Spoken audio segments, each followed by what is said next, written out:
Okay, so getting back to our third question, right? So we've talked about what is personality. We've talked about some of those parts. We had a strong focus on understanding traits, as well as some of those ways that we can pick up on those traits from our physical environment, as was the case in Snoop. And our next question, our third question, was how are personalities parts organized?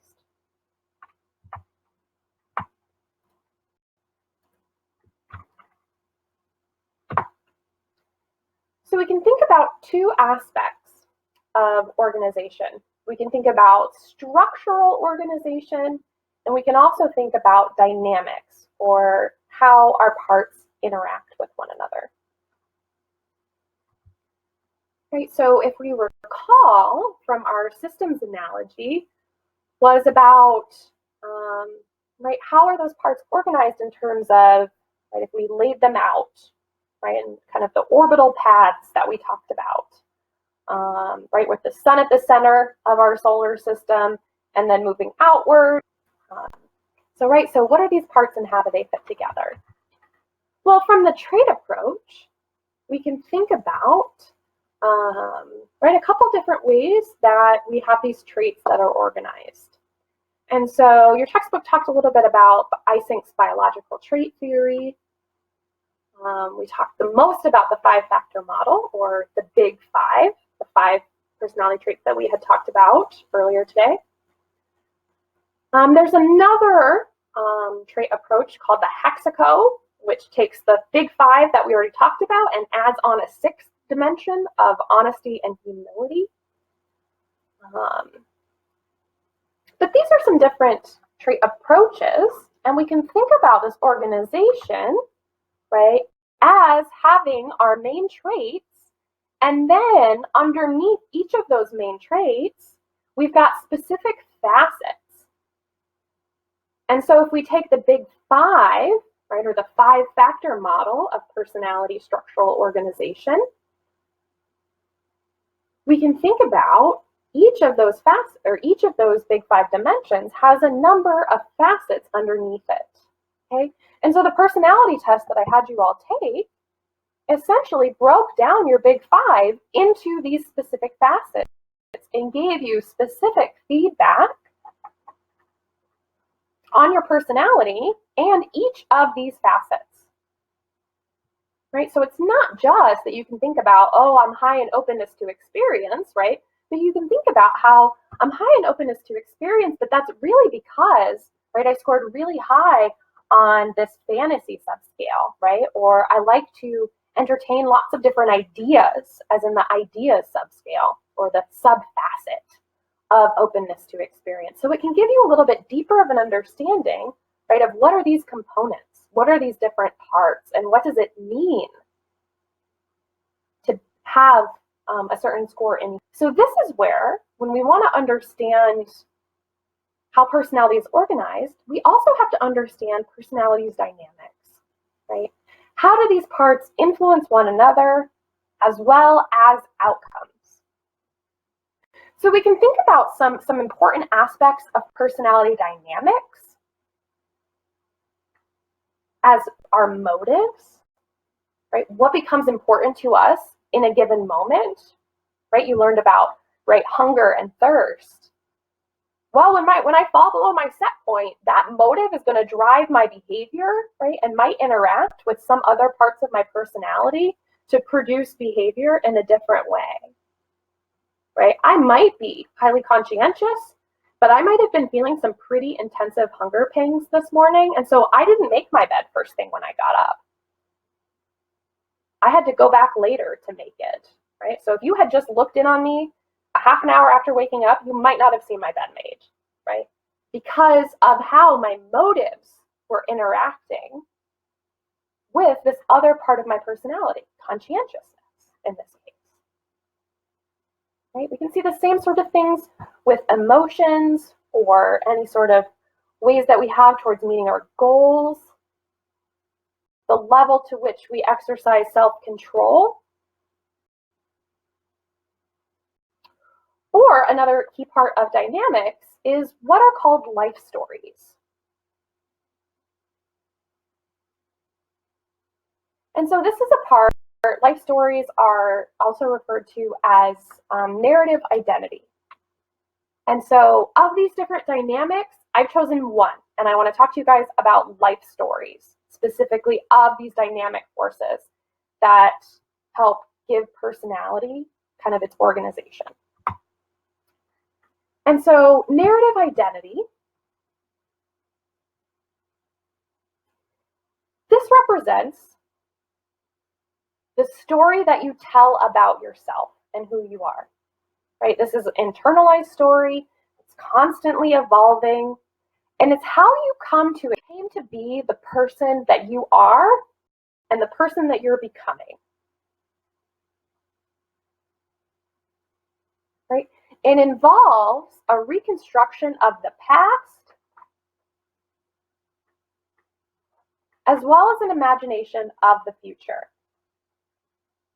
I'm going to talk more about narrative identity, but first I want you guys to do a little exercise. Okay. I want you to think about how you would title the chapters of the book that you could write about your life. Think about things like, are there key scenes, right? High points, low points, turning points? Are there important characters?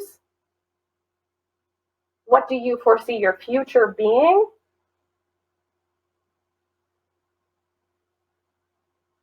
What are some important aspects, right, that you could use to organize, right? Again, how is personality organized? How would you organize your life story if you had to create a list of, let's say, 7 to 10 chapter titles? You're not going to write the book. I just want you to write 7 to 10 chapter titles. If you had to write a book about your life, what would those chapter titles be? So take a minute, pause the recording, and write down those chapters.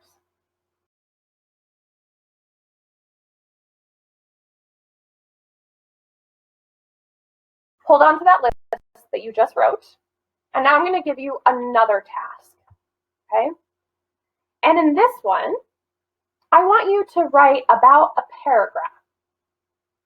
I want you to describe a scene, an episode, or a specific moment in your life that stands out as a really important one in terms of shaping who you are today. Okay? So describe the scene in detail, what happened, right? When was this? Where were you? Who else was there? What were you thinking? What were you feeling? Right? Tell me about this experience and why you think it's important. Right? What does it say about you? Why did you choose this one event? Okay? So write a good paragraph or two. So go ahead and pause the recording, write this paragraph or two, and then come back. Now I want to talk to you a little bit more about narrative identity, and I want to teach you just really, really, really briefly, essentially how you can look at that and learn a little bit about yourself. Okay, so back to narrative identity and life stories. So we use these life stories in order to create meaning, right? We have a voice in our head, right? We have kind of this internal narrator, right? That's constantly in our minds, right? Where we very often think about, okay, gee, how could I have handled that conflict that I just had with my friend or with a family member or my coworker, whoever, right? How could I have handled that better? Right? If I could replay that out, what would that look like? Or I need to have a difficult conversation with someone a little bit later. How can I handle that conversation, right? We're constantly thinking in terms of these stories, right? And there's some interesting kind of research looking at these evolutionary ties of kind of how we evolved our kind of this function of storytelling in our everyday lives. But that's a separate time. It's a whole separate topic. But for right now, we use stories to help us create meaning out of our lives. Okay. And what's really fascinating here, particularly with narrative identity, right, and these stories that we tell about ourselves, is that we are both the actors, right, the primary actor in our story, and we're the author of our story, right? And so this creates this really fascinating feedback loop, okay?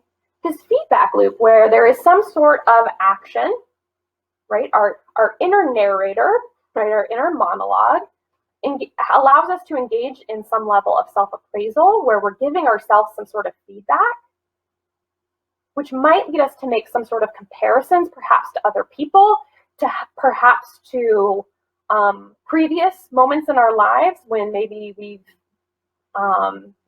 dealt with something similar or had a similar outcome, a different outcome, something like that, which might lead us to make some sort of modification in how we might respond in the future, which then might influence our later action, which then we, right, engage in some sort of feedback or self-appraisal. And this feedback loop continues and continues and continues.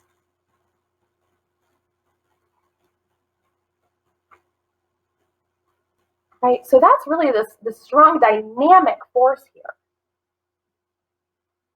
Right, that we're constantly assessing everything around us, shifting our understanding of ourselves, and using that to guide our future behavior. Right, this is a dynamic system. Right, there's lots of different parts that are interacting. All these different parts of ourselves, right, are interacting in any given moment to produce our behavior, right, or to influence our self-appraisal.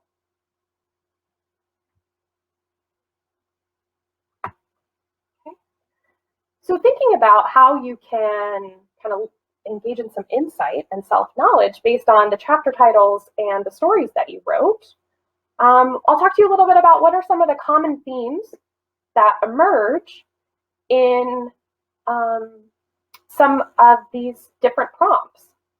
And so these common themes tend to fall around themes of redemption, contamination, agency, and communion. So let's talk about each of these four so you can spot them in your own. So redemption, in short, comes up when we see some sort of initially negative part of our story, right? Or some of your chapter titles might have talked about some early hardship, right? Some sort of negative scene or event that eventually turns into something good, right? Or becomes emotionally positive, right? We can talk about how something bad was salvaged or saved or redeemed, right, by some sort of positive outcome or turn of events. Or alternatively, if we can talk about our ability to see the value in our experience. Yeah, that really sucked when this happened, but I learned a lot from it and I made sure that that never happened again. That would be redemption. Okay. This is a really powerful theme, and research actually shows some really positive outcomes to people who show strong redemptive themes in their narratives. Okay, we see that people who have these strong redemptive themes in their life stories, we see that this is associated with better life satisfaction, lower levels of depression, and some other negative outcomes tend to be lower among these people. They tend to just have higher levels of what we call psychological well-being. They just tend to function much better. They tend to be more resilient, right? When bad things happen, they tend to kind of be able to kind of get back up and keep going in spite of it, right? And part of that is because of their way of telling these stories. The antithesis, right, or the opposite of redemption is what we call contamination, right? Where instead we have something that started out really great, but it was destroyed by some negativity that followed it.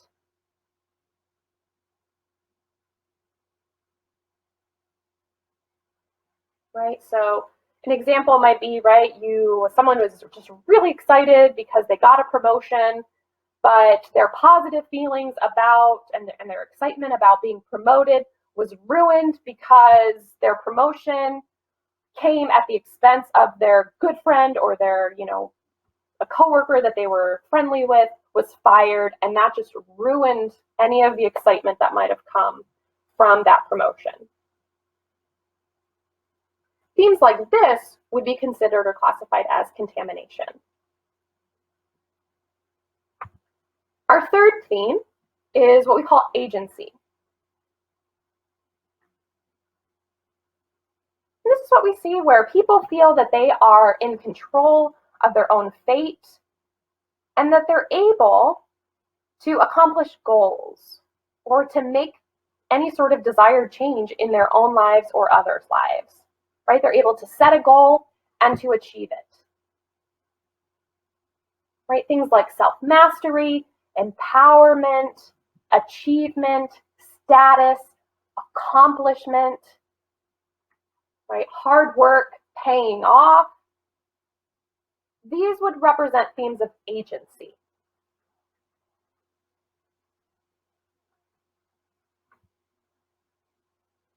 Finally, we have themes of communion that might be demonstrated.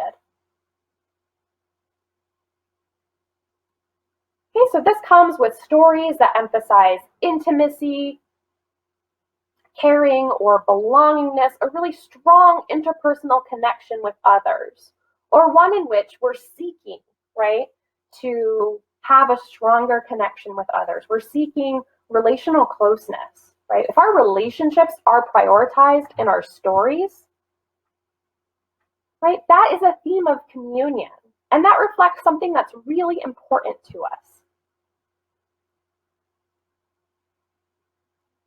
Okay, so I want you to go back and think about how these themes came through in your chapter titles and in your paragraph about that important or pivotal moment in your life. Okay, and so I want you guys to type those up along with your evaluation or your assessment of your coding and submit that onto Schoology by the start of class next Monday. So you have a little bit over a week to get that submitted, but just do it now and get it done and over with. That way you don't have to forget to do it. And then for Monday's class, we'll talk about how personality develops over time. Okay, so for today, we covered those first three main questions. What is personality? What are personality's parts? And how are those parts organized, right? And within that organization, we talked about structure and dynamics. Next class, we'll address that fourth question that's important to be able to ask and answer for yourself. How does personality develop or change over time? Okay? All right.